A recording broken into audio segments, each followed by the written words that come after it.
लगातार कई सालों से जिलाधिकारी पुलिस अधीक्षक की चौखट पे घूम रहा है, लेकिन उसे अभी तक न्याय नहीं मिला। योगी सरकार की पंचवर्षीय भी खत्म होने वाली है, 2027 आने वाला है, प्रधानी की पंचवर्षीय खत्म हो रही है, लेकिन उसे न्याय नहीं मिला। मेरे साथ हैं अंजनी, जो नुनैरा और थाना खीरो के रहने वाले हैं। हम इनसे बात करने का प्रयास करेंगे। आखिर आप इतने दिनों से दौड़ रहे हैं, कारण क्या है कि अभी तक आपको न्याय नहीं मिल पाया? सर, ये कारण तो आज तक हमें भी नहीं पता चला, और जब पता चला तो एक ही कारण समझ में आया है कि मेरे पास अधिकारियों के जेब में डालने के लिए पैसा नहीं है। और दूसरी चीज़, जो अधिकारी दूसरा मुद्दा रख रहे हैं कि भ्रष्ट प्रधान के पैर छू लो, उससे माफ़ी मांग लो कि हम तुम्हारे खिलाफ आवाज़ नहीं उठाएंगे, ये भी मेरे बस की बात नहीं। अगर काश योगी जी नहीं होते सत्ता में तो मैं भ्रष्टाचार का चरण छू लेता। कौन कह रहा है कि चरण छू लो? ये सर राजस्व विभाग के जो भी हमारे यहाँ 2-3 लेखपाल आए हैं इससे पहले, वो लेखपालों का कहना था, दूसरे से कहवाते थे कि बुलवा कर के वहाँ कि मतलब जो है प्रधान से माफ़ी मांग लो कि भैया हम तुम्हारे खिलाफ आवाज़ नहीं उठाएंगे, मेरा रास्ता निकलवा दीजिए। तो सबसे बड़ी बात यह है कि भ्रष्ट प्रधान के चुंगल में तहसील है, भ्रष्ट प्रधान के चुंगल में ब्लॉक है, और उसके इशारे पर जब बताइए भ्रष्ट प्रधान के इशारे पे नायब साहब तहसीलदार हों या एसडीएम साहब हों, वो लोग हों, तो अब हमारे यहाँ योगी जी कहाँ रह गए? प्रधान वर्तमान का है कि पूर्व का है? सर, ये पूर्व प्रधान पति है रणधीर कुशवाहा, उसकी पत्नी प्रधान थी सुनीता।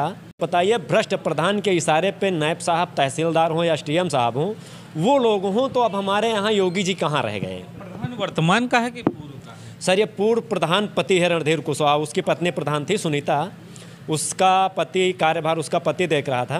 देख लीजिए कितनी बड़ी बात है। लेखपाल जो जमीन का ताना बाना, राजस्व की रीढ़ की हड्डी होती है, उसको न्याय देने के बजाय, सही जांच रिपोर्ट लगाने के बजाय वो उल्टा हिदायत दे रहा है कि आप जाकर उनसे सुलह समझौता कर लो और उनकी बात मान लो। ये क्यों कह रहे हैं?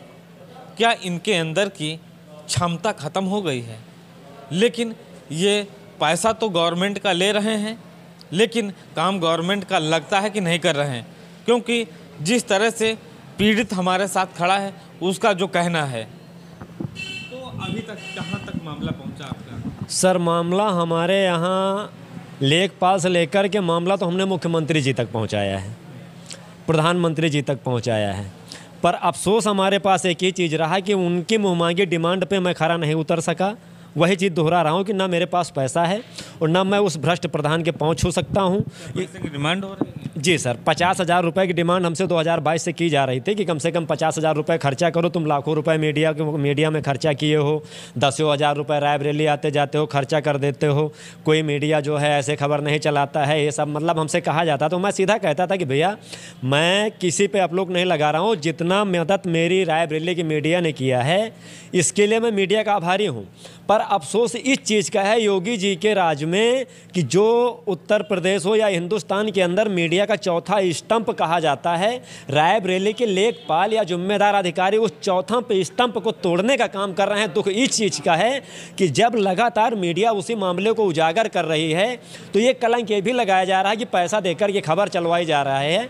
तो अब हम बताइए क्या करें, कहाँ जाएं, जब योगी जी के राज में हमें न्याय नहीं मिल पा रहा है, लगातार पैसे की डिमांड की जा रही है।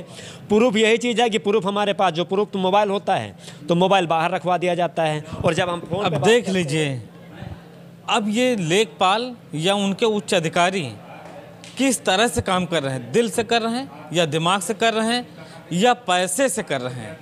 क्योंकि जिस तरह से उनका लगातार का कहना यही है, पैसे की डिमांड जो बता रहा है पीड़ित, लेकिन इनकी कार्य की शैली जो है वो बता रही है।